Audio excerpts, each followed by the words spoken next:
one of my mom's students got taken by cold water, and they're in elementary school.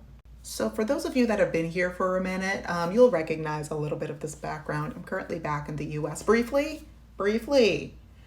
Left Spain, here, saying hi to family, saying hi to friends. My grandparents are not doing the greatest, so I'm going to be spending with this stuff in my hair. No, okay. I'm going to be spending some time with them. And then I'm heading over to Thailand. But and I've only been here for a couple of days, but my mom shared with me a story of something that happened last week. Not like the week that I'm posting this, but the week that this is being filmed.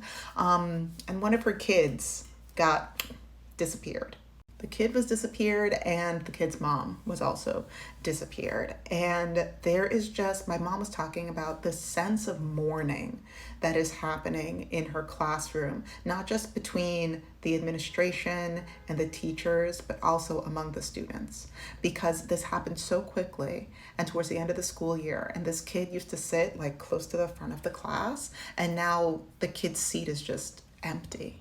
Now, there are a number of reasons why people might not want kids, right? And a lot of them overlap. I don't want kids because pregnancy sounds terrifying. And also, I don't want the responsibility of motherhood for the rest of my life. There are other people that specifically don't want kids because of the socio-political climate. There are other people, and this kind of relates to the socio-political climate, but when it comes to not having enough finances for kids. There's a number of reasons why people can choose to be child-free, right? And I'm saying that, hold up, it's loud outside. And I'm saying that if we all just took a couple seconds to just look around at what is happening, the kids that are already here need as much support as possible. They need as much attention and love and community as possible. And it does not matter if you are a citizen, if you are a green card holder, if you are whatever. If you are here in the USA, your kids are in, I don't want to say it, but I think you know what I'm saying. Because what have I been saying forever on this channel? What happens to the most marginalized of us will eventually happen to all of us. Are you guys seeing what is happening in LA right now? If you haven't, pause this video and then just look up what is happening in Los Angeles right now. It looks like a war zone. And I don't want to step on anybody's dreams and anybody's hopes of repopulating the world and having your 2.5 kids and all of that. Listen, you're allowed to dream about whatever it is you want to dream about. I am saying that right here, right now, there are more things happening. There's more important, I must just say it how it is. There's more important things than just having kids, than just breeding, than just having, there's more things that are happening right here, right now that are affecting literally all of us. And to say, oh, well, I'm going to have kids anyway, as kids are getting snatched up out of the classroom, and then their fellow classmates are having to deal with the trauma of saying, oh, okay, well, anybody that I care about can disappear tomorrow. And who's to say that your kid is even safe? If your child is a person of color, if your child has a more ethnic last name, if your child happens to post something or be a part of something or is assumed to be a part of something that is anti certain orange people, there's a lot that is happening right now. And I'm just it's just not the safest time, because even if we're just talking, sure, I'm talking right now about child safety. But let's also talk about your safety. Let's talk about your safety during pregnancy. Let's talk about your safety if something goes wrong during the pregnancy and you happen to want to continue living. Let's talk about your safety during the childbirth process. Do you look like me? Are you more melanated? Are you a little less melanated, but significantly more melanated than, I don't know, this? And you would like to continue living, even if something goes slightly awry during the pregnancy process.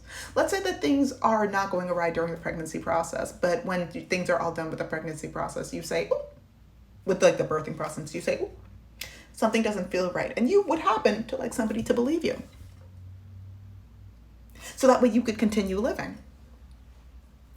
But just look at the statistics of how often bad things happen to people that look vaguely like me.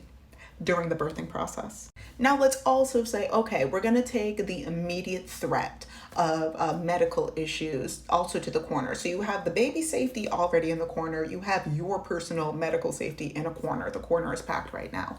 Let's just talk about your romantic safety. Have you happened to look up what is the number one unaliver of pregnant people?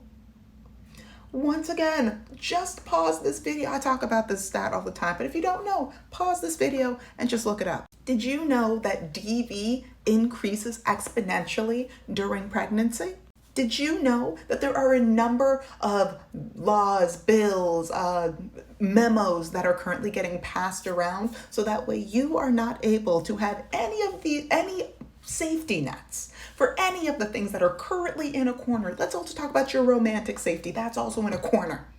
All the things in the corner, there are active things right now that are being stripped away from you so that way you can happen to see tomorrow as it relates to you being a potentially pregnant person. This is not the time. This is not the time. If you want it to eventually be the time, then now's the time to be organizing. Now's the time to be building community. Now's the time to create some level of safety for your potential family if you want that to happen. But if you don't want that to happen, like if you don't want kids, listen, right here, I'm good. But I also happen to love other people's babies. I'm not saying every child-free person feels the way I do. There's some child-free people that are like, oh, child. Also completely valid. We need everybody in the community. And I lost my thought. This country doesn't care about anybody's kids. Anybody's kids. Let's keep that real clear. And it's not even about them caring about the fetus. It's not. It's about control. It is about power and control. And unfortunately, you lose so much autonomy the moment that you have kids. There is a reason why people say that the least governable people are child-free people. But we're going to take the child-free stuff, also putting it in the corner right now. I'm going to try and stay focused on how I started this video. What happens to the most marginalized of us will eventually happen to all of us. And a child was disappeared from my mom's classroom.